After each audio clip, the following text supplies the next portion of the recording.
How old are you? A number of the teeth have decayed cavities in them.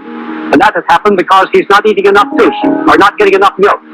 Say, you're a fine, big, strong fellow. How old are you? You look as though you were a giant. My. Where'd you come from? Marrow. Well, that's the place. Did you get lots of fish when you were a little boy? Yeah. That's the stuff that makes good bodies. If everybody do that, the most universal disease in the world is the decay of the teeth. And unfortunately, we have not known the cause until we've gone to the primitive people to find how they prevent tooth decay. Our difficulty is that we are adding too much white flour and sugar and do not get enough of the foods that carry the minerals and vitamins. When the primitive people adopt the food of modern civilization, their teeth decay just as ours do. Admirable physiques, joyful hearts, serene minds, and immunity to dental decay and physical degeneration. What was it that our collective ancestry understood about nutrition and life that has all but disappeared from the modern world? How did simple men build such marvelous physiques and harmonious minds which they embodied well into old age? The answer is in their superior instinct and intuition, with which they harmonized into the natural world, the web of life which connects all species. Mankind's collective ancestry knew well what it took to thrive and unfold their genetic potential. Weston A. Price, who traveled the world studying the last remaining primitive tribes, documented and wrote about their splendid physical development, nobleness of character, and open hearts. He says in his magnum opus, Nutrition and Physical Degeneration, life in all its fullness is Mother Nature obeyed. What are these laws of Mother Nature, which affords the non-industrialized races the development of superior minds, bodies, and souls? These laws are simple. Obtain the most nutrient-dense foods from your local environment and live in harmony with the natural world.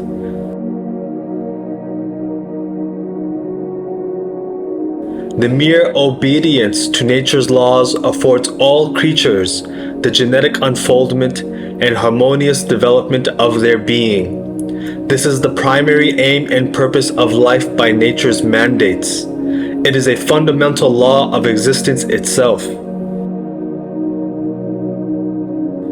This process is not something new and has been attested to by all past cultures, and is the reason why in the Orient, parents would leave their young children at monasteries for many years.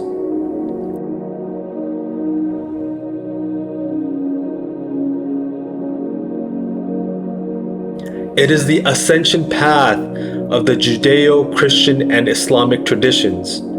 It is the attainment of the rainbow body and the golden path of Tibetan Buddhist. It is the Dharma of the Hindus. In modern English, the best way to convey this idea is to live in harmony with cosmic law and order.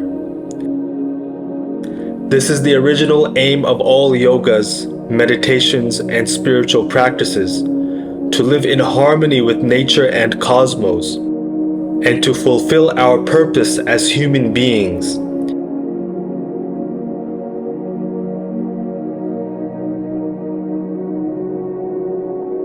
In past times, when the ecology was pristine and the food rich with nourishment, only spiritual practice and teachings by a master were necessary to fulfill this development.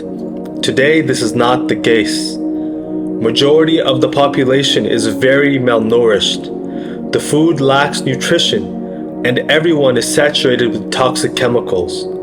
The foundation for this developmental process has been destroyed. The indigenous races, who lived in harmony with the natural world, attained development and genetic blossoming seamlessly. They knew of nothing else but to obey nature's laws. The concept of diet was foreign to them, They merely ate from their pristine environments whatever the land could offer. When no plant foods were available, the indigenous races took great care to consume animals nose to tail, most often raw, in order that they may obtain the full spectrum of nutrition necessary for growth, development, and psychological harmony.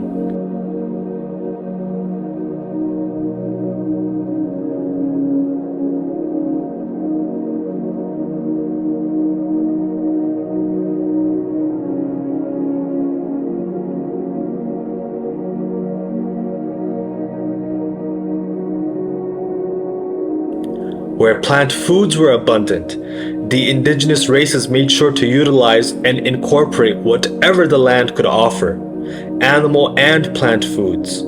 All of them developed marvelously. Can the nutrition of these superior races be mimicked once again for the modern world to recreate and develop beings of a superior nature?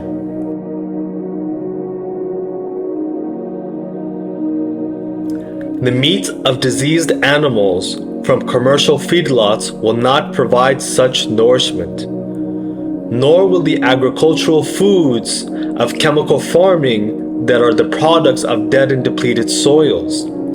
The use of these commercial foods in all of their forms has amounted to massive physical degeneration amongst the industrialized races.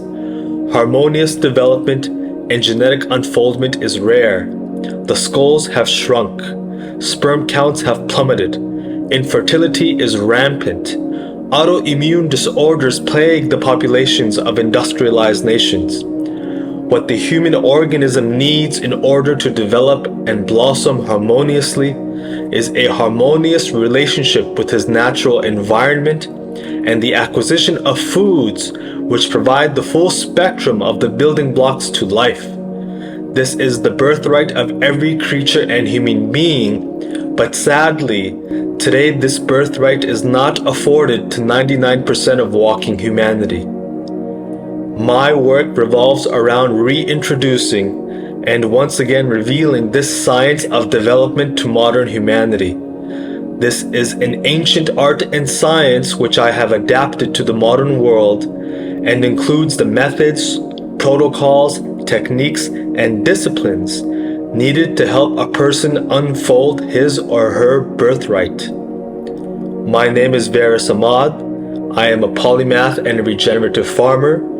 I upload videos here on YouTube about ideas pertaining to genetic blossoming. My published works are available on Amazon and linked in the description below, where I further share my ideas on this topic further.